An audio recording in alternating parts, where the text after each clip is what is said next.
في يوم مشمس كان في أرنب اسمه ألف بيجري بسرعة في المزرعة وبدور على جزرة ياكلها قبل ما يحس بالجوع. وهو بينط وسط العشب شاف جزرة كبيرة بتنور تحت الشمس وقال بدهشة: الله، دي الجزرة الكبيرة دي بتاعتي. وبدأ ياكل فيها بشهية.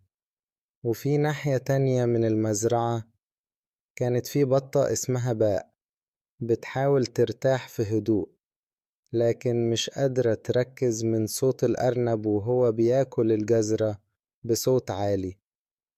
فجأة البطة نطت نطة كبيرة عشان تبعد عن الصوت العالي، لكن وقعت على الأرض بطريقة مضحكة.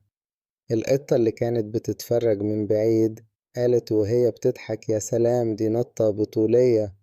وفي آخر اليوم الأرنب ابتسم، البطة اتفاجأت، والقطة فضلت تضحك من قلبها.